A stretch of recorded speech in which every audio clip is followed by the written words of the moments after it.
Advisor Show. My name is Ellen Rogin, and as always, I have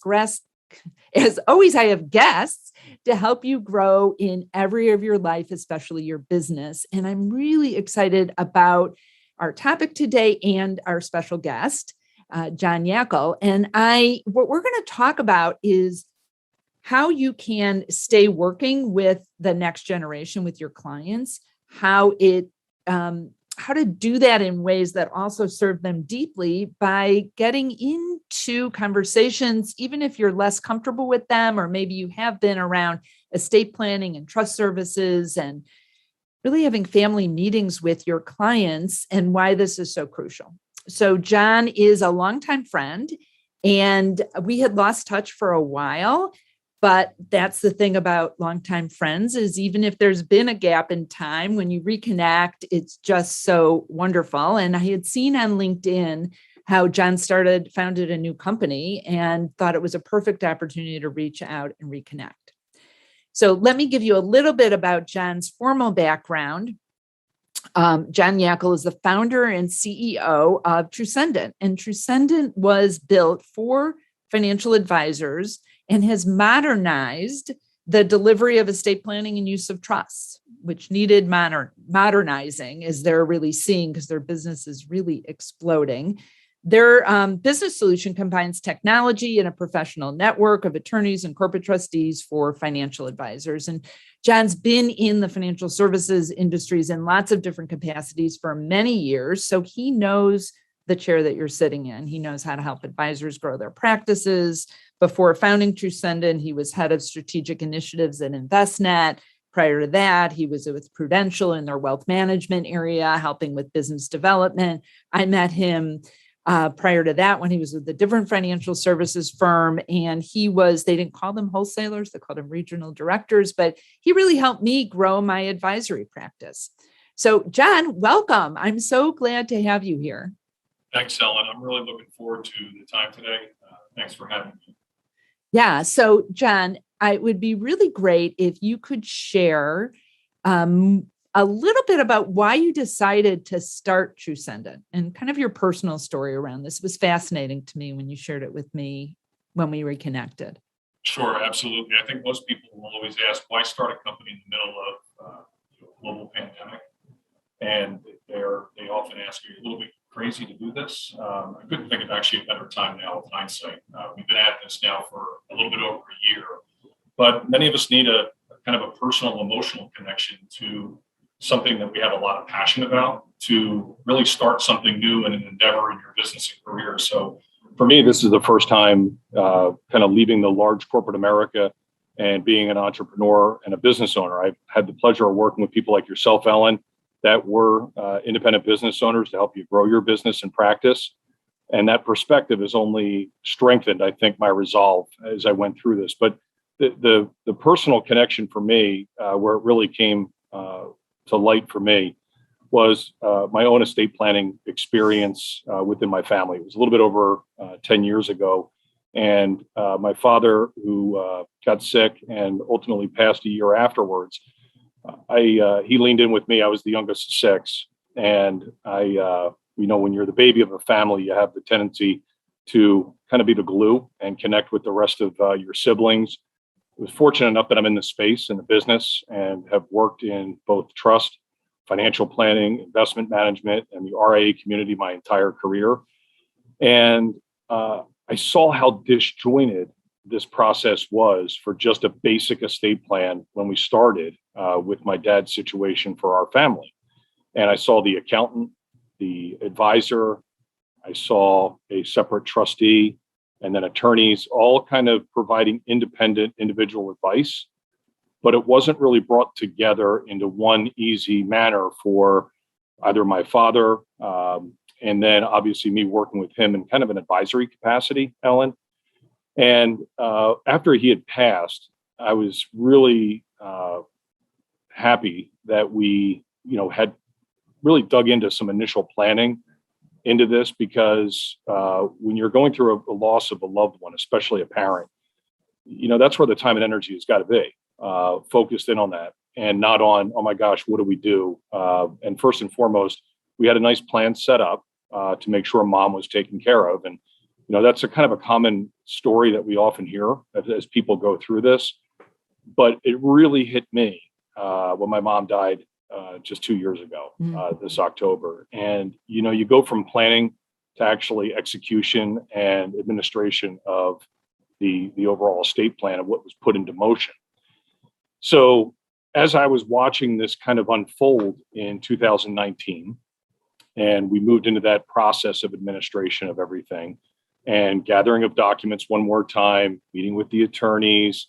I was personally acting as trustee in some of the cases, which hopefully we can talk a little bit about today, because I've got a very strong opinion about how financial advisors today tend to recommend family members to be trustees.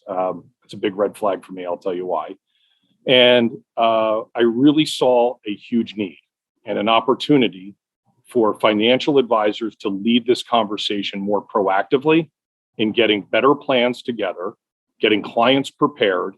And this huge convergence is coming now that we've got a couple of big things happening. We have the largest intergenerational wealth transfer in history coming upon us. The numbers, depending on how they slice it, you can look at it and say over the next 25 years, it's 100 trillion. Over the next 10 years, it's 60 trillion.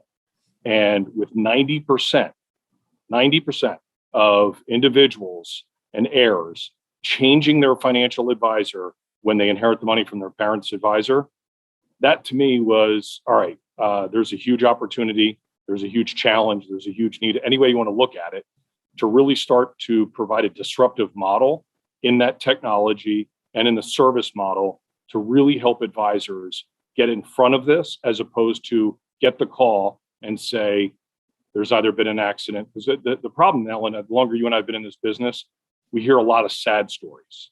And, ultimately, it may sound a little hokey, but I really would like to make sure we're in a position of getting people prepared, that we're thinking about things more holistically as opposed to dealing with tragedy. And to me, getting people prepared and families prepared for proper preservation of wealth and how to pass it and do it in a very cohesive way is something that I hadn't really seen anybody doing out there. All the individual components have been delivered, but no one really brought it together. So that was kind of the why and the impetus for me to kind of start the company. Gosh, that makes so much sense. And so, I'm thinking back to when I had my practice, and I wasn't an estate planning expert. I felt like I was doing a good job just saying like, hey, you need to get this done, and pushing them, because that is the thing that I saw people procrastinate on more than anything. Right. But so for advisors that are like, oh, I refer them to an attorney and it's all good, I make sure they get them done. Talk a little bit more about what might be falling through the cracks, or how they could do more to really serve their client and also support their business. Sure. So a couple of things. I think, as you know me for over the years, I'm a little bit of a geek when it comes to kind of like what the metrics and stats are that are out there, and the trends. So one big trend out there, and research that we've conducted, is that the actual individual client wants their financial advisor to be more proactive and lead the estate planning process and not just refer it. And they also have indicated that they're actually not receiving that service from their advisors. So I also look at that and say, okay, referrals, that's an important part of our business. I remember when you and I first met, you had a professional network of individuals to help augment your practice. Absolutely critical. But where we're at today in an environment where technology can help integrate those referrals and those networks, here's what I know is that the advisor, when you are using an outside professional, you as an advisor want to look very smart and educated about your client's needs, issues, and concerns, and that you're bringing a competent professional to the table, and that you stay aligned. Most of the time, the referrals happen, and it's 2 months later, and then you're kind of, hey, what happened with your plan? Have you executed your documents? Have you taken care of the will, the power of attorney, medical directives? Hey, can I talk to the attorney? Can I get the document? And I said, well, instead of having that be kind of a reactive process, let's let our collaborative technology be an indicator that will allow the two to continue to collaborate. And the reality is, estate planning is a continuous evolving plan, no different than any other plan an advisor puts in place with their clients. They should be looking at this as a continuous check-in point from an advisory standpoint. So I'm a huge believer in independent advisors getting estate planning attorneys in their respective state that can provide the best possible advice. So we went out and have worked on a kind of an RFP process, and we're vetting those attorneys and bringing them on board into our network. They are collaborating with clients' existing attorneys to make sure that we actually capture all this and move it through the technology and the platforms that are out there. What I hope happens over time is that people don't look at estate planning like a different product or process than financial planning. I think that advisors are adopting financial planning more and more. That's great. But I think as those two things converge and advisors just look at planning in general, I think it's important, just little tips of always just thinking about, especially in today's world, is do you have a good grasp, and asking the end client this, a good grasp of where your documents are? What happens if something happens to you or a loved one? Naturally, we've been programmed around either investments or insurance legacy in the investment business. And depending on how you kind of approach that, the true planners are like yourself back in the day when you were with SFD. It was really cool because you were looking at the holistic nature of a client and their needs, not just their investment component. So I really do believe that the use of an independent outside attorney is absolutely critical and paramount. We don't want to practice law. We don't think that that's our position to be in, nor as a financial advisor as well. The laws are changing so frequently. And to your point about all the rhetoric on Capitol Hill now about different laws changing and thresholds changing, now's the time to make sure that you do have a great attorney that you're working with. And we've been able to vet them and bring them into the network as well. I also see that since the beginning of the pandemic, and people have gotten much more comfortable with working with people over video, that when I still have people calling me for referrals for financial advisors, and I always ask, do you care where they live? And no one has said yes. It used to be, oh, no, I want them down the street. And a few people would be like, oh, it'd be nice to meet with them. But actually, I've had nobody make that a big issue at all. And I could see the more, certainly as an advisor, I had clients that moved to other parts of the country. But if you're building really a national practice, even if you're smaller, I think you have to, it's hard to find attorneys that are in the state where your clients live. And that's an issue, right? That the attorney has to be licensed where the client lives. Yeah, I'm really glad you brought this up. So in the last 18 months, here's one thing that we know with the pandemic. People are on the move. They're buying separate vacation homes in different states. You have people that are creating actually new businesses like I've done at a higher pace. But when you move states and or buy different residents in different states, you all of a sudden as an advisor, that's a trigger point to be able to say, okay, we've got to start revisiting someone's estate plan. And yes, you need an estate planning attorney in that state to be able to render the best possible advice, to know the nuances of not only the estate planning process, but also some of the tax nuances that go on with these things. And this is not meant for my $10 million clients and above. I'm talking about the sweet spot of the $1 to $10 million net worth type of clients. Our value proposition is simple: bring quality estate planning to all households. And that's what we have to scale and get through. And the only way to do that, Ellen, is you have to have a national footprint of attorneys in each state that will get through this. And one of the really cool things that I like on the innovation of this is we have a couple of attorneys that are in our network, and one in particular in Arizona and one in Florida, that are actually part of our network now, collaborating and working together on behalf of an end client because they have a complicated situation with dual residency and multiple businesses in different states. And all I know is that if you can get a really high quality level of professionals together to collaborate and do so in a manner that you're sharing and aligning information together, and that's what our responsibility at Truscendent is as well on the technology side, you're going to have better outcomes and better advice for individuals.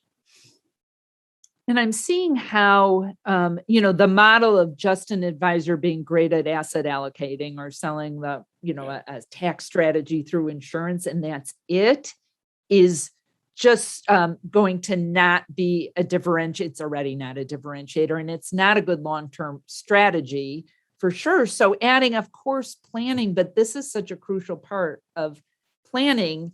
And to be able to get in there in terms of serving your clients, but in a way that's appropriate, where you have the legal people doing the legal stuff, but you're coordinating it.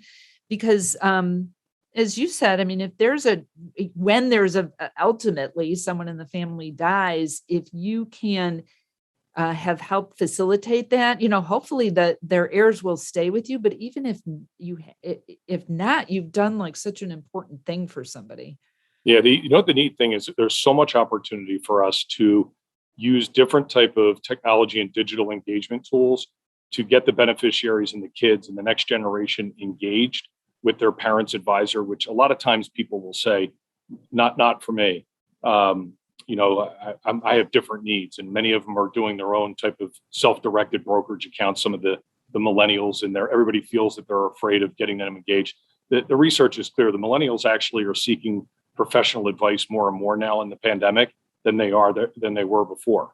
And because of the fact that they're opening up a lot of these different type of accounts, that just lent to greater complexity, I think, within their own individual lives.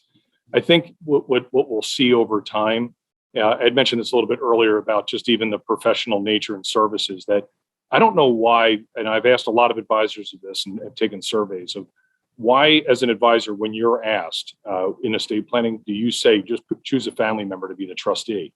And a lot of them, what I will say is they answer that, well, we want a family member to be a steward, if you will, for carrying the estate forward. Well, that's not what a trust administrator is really handed and responsible for doing. And when you're an individual family member and you've got a sibling that you've got to now be a trustee of their account, and your responsibility is overseeing the fiduciary responsibility of the account, working with a financial advisor potentially on the outside, handling the taxes and administration of it, and handling disbursements of what's fair and equal. You're a family member. This is a brother, a sister, an aunt, uncle, a nephew, or niece that you're involved with. And you're now asked to be the trustee to handle all those duties. That's a bit overwhelming for anybody. And like I said before, and I opened up the comments, I have that responsibility for many family accounts and non-family accounts. And I'm in the business, and it's overwhelming, Ellen. And it's a major responsibility that I would tell advisors to really think carefully. So we went out into that space and we did an RFP of 30 different corporate trust administrators that are really friendly with financial advisors. And there's a terminology that many of you may or may not be aware of, but it's called a delegated or a directed trust. You as a financial advisor have the ability to still maintain the ability to manage the client's expectations, work with them in the investment management component, and work with that corporate administrative trustee in our platform with the attorney in a really aligned way to provide better advice ongoing. And I say ongoing because the platform in of itself, the technology, has to allow for the facilitation of information between all the different fiduciaries. But I'm going to steal one of your words earlier, wholesaler and regional director. You had mentioned that's how we met many years ago. And as my mom used to call it, many moons ago. Here's the reality is I need wholesalers and regional directors, and they are part of my team that actually work with advisors in making this all come together. Because what happens is, regardless of all the technology we put on our desktops, and we get triggers and alerts as advisors, at the end of the day, you're working with clients, human beings. And to be able to be conversationally competent on how to have that conversation with them in estate planning and engaging the next generation, that's an art. And balancing the art and skill of delivering high quality estate planning requires you as an advisor, and us as well, to kind of embrace coaching, teaching, development, education components of our practice. And honestly, that's the most rewarding for me. For as much as I'm a fintech type of development company, what I'm most proud about is working with those professionals that help teach the skills to advisors to really bring this into their practice, because that's really where we all really feel like we make a better difference at times. Technology is a facilitator. Yeah. No, you're preaching to the choir. I mean, a lot of the work that I'm doing now is helping advisors communicate more empathetically and more with more influence, and really serving their clients that way. Because to me, if you're not doing that, you're not going to be in business for very long. And it's rewarding. It feels good. Clients, you're making a bigger difference. As importantly with that. I'm really glad about that. And it is important to think about, these being able to ask clients these questions that I'm sure you're sharing with the people in your network. I mean, what are some, if we could just give for the people watching today, what are some good questions you could ask, kind of discovery questions to a client about what their goals are with their plan, or when they're thinking about whether it's assigning people for these roles? What are a few good questions that advisors could work with their clients? Sure. One of the ones that jumps out at me is, look, I'll first set the table a little bit.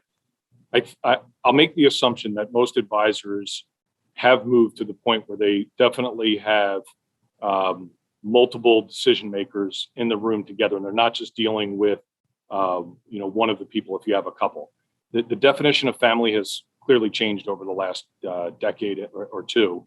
So it's important to understand, I call it the definition of the family, because we're not into the traditional nuclear family of husband and wife that many advisors like ourselves that have been in the business for a long time have been taught originally. You've got to rewire your brain a little bit and actually really engage the family members, not just one or two, and really kind of dig down and ask, who do you feel responsible for? Tell me about your family, the extended family, and really continue to peel that back. And I kind of think, I'm a very visual person. If you remember, Ellen, I was always had the dry erase marker and would find your board and just start drawing pictures, and it helped me get through these things. And for me, I think of asking goals and engaging your clients through painting the picture of the family tree and looking at it through each person's lens. So naturally, the traditional way was, all right, we're going to talk to the patriarch or matriarch and find out what's important to them. And then that's it. Well, to me, once you paint that picture of what that family tree looks like, you've got a really awesome opportunity to really go through and say, okay, I've noticed Ellen is on this tree, and let's go. We want to talk to Ellen. And advisors that embrace that for asking for permission about why they want to be able to engage the other people that are part of this family tree, because the family tree might not be actually of straight lineage. It could be people that they feel responsible for, in-laws that are aging, that are getting through this, that are financially in a situation that need help. And as that really starts to kind of come together, I love that question around who do you personally feel responsible for? Tell me more about your family structure. What's important to you on values? I know you and I used to embrace some of the other, what's important for you here and now and later, and get into some of these other questions. I think the people that are better profilers of the psychology of the family, as opposed to, hey, can you send me your statements, are the ones that have more meaningful relationships in being great advisors that make the transition to financial and estate planning very easily. Yeah. Good. I love that. What else do you think, John, is important for advisors to know in this area, is kind of just to tie a bow around this? Sure. I mean, my big thing is when you look at this and you go through any story of incorporating something that appears to be very complex, and it is, right? You're talking about technology, you're talking about estate planning attorneys in different states, you're talking about corporate fiduciaries and trustees handling complicated situations. My job is going to be to make that easy to deploy and administer ongoing for the financial advisor. But I like to put that aside for a moment. And I encourage advisors to think critically about taking the little steps first. And that is, how do you incorporate these type of concepts and asking questions with your clients in the process of, if you're just predominantly more investment advisory focused and you want to get into this area, we tend to look at it and say, all right, let's make sure that the financial affairs are in order. Is the will established? And do you need a review of the will? Because people that have bought online wills, they need to be reviewed. Because if you're identifying a trust vehicle within the will and it's not properly done, you're going to have to unwind that as an advisor, or you're going to be involved with it with the attorney, and you're going to have some expense later. So October is National Estate Planning Month. it's just great. It's always on top of my mind, Ellen, to sit there and say, I think every month is in my mind, but naturally so. But I think as October kind of comes in, because it's always the end of the year, you have the rhetoric going on in DC. It's a great time to really lean in and check in on those affairs of certain things. And typically people look at it and they say, all right, my will, my power of attorney, my medical directives, are they appropriate? Well, here's the problem. You have to make sure that your beneficiaries are properly designated.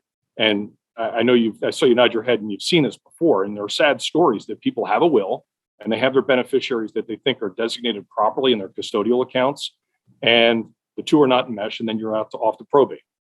And it becomes a challenging situation. So having a harmonious plan is not as hard as we all think. So I like to do kind of the review process and tell advisors, engage, companies like ours that can work with you. And that's where I've been able to hire some individuals that do a little bit of, power planning, review some documentation before we really go full in and engage the attorneys.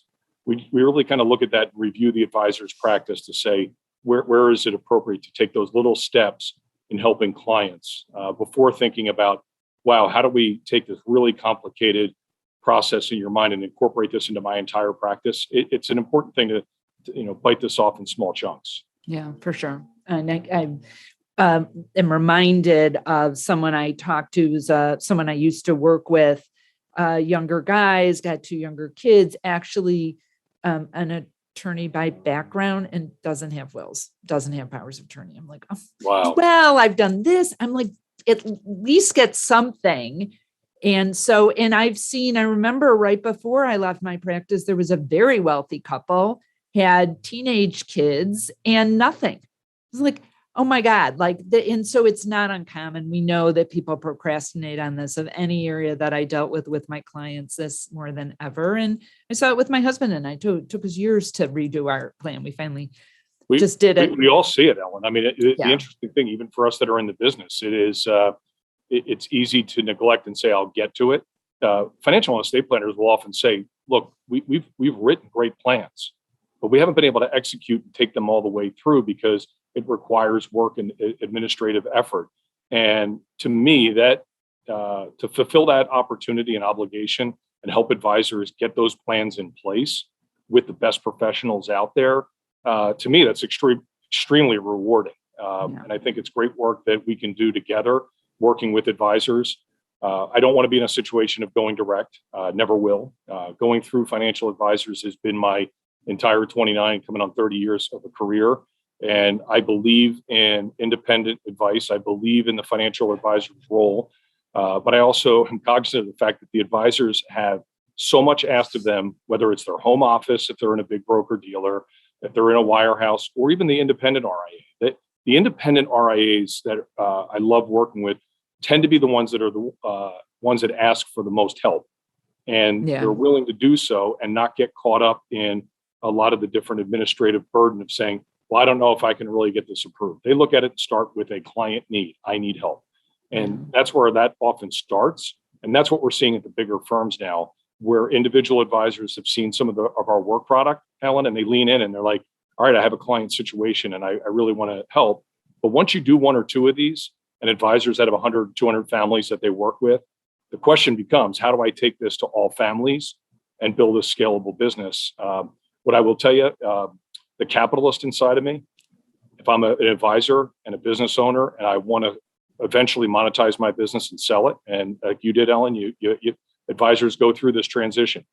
Your book of business, your work product, everything you've built in your entire career is more valuable if you institute estate planning and trust into your space, because the entity or individual that wants to buy your book of business clearly sees that you've already reached the next generation. Because what's happening is net present value of books of business are being evaluated, and you're going to sit there, and if you can't answer how you've reached the next generation and tried to secure those relationships, the value of your business starts to degrade. But if you sat there and said, no, we have a methodical estate planning process that reaches every level of the various people involved in the estate plan, and we're doing our best to be able to solve those problems, identify goals and objectives, and find solutions and engage them. I tell you, I know if I was buying the business, that would be compelling for me, because I would see continuity in the business. Yeah, great. Beautiful. So John, if people want to learn more about Truscendent and the work that you do there, where should they go? Gotcha. So thanks for that softball, right? You teed that up and I appreciate it. So we've got Truscendent.com is the best place. Typically, we've got some nice videos out there for people to start to take a look at. We've got a lot of content from our partners, from our attorneys, and also our corporate trustees, all geared around you, the financial advisor. We've got a contact us button. I always tell people, feel free to reach out. We're seeing a lot of things, Ellen, that come through where we might have enterprises that want to say, how do I do this across my whole firm? But the majority of the stuff that comes through are individual problems that people are saying, can you give me a call and can you help us out? And those are very rewarding because we can jump on them very quickly. And we've got a LinkedIn profile through Truscendent, as well as my LinkedIn profile. I tend to put a lot of different things out there from a blog and various posts around estate planning. It's in our blood, so to speak. Great. So go check out Truscendent.com and connect with John Yackel on LinkedIn. And John, thank you so much for being here. It's always great to spend time with you. Ellen, you're the best. I really appreciate it. Great seeing you. And everybody, thanks for listening in today. Hope we can help you out in any possible way. Yeah, and I will echo that. Thank you. Thank you for being here with us today. As always, I am grateful to have you here. My name is Ellen Rogin. And if you want more information about me or the programs that I'm doing, you can go to ellenrogin.com. And if you go to ellenrogin.com/horse's mouth, you can download my special report, What Extraordinary Advisors Know That Others Don't. And the question to ponder today is, how big of a positive impact are you willing to make? Remember, be great and create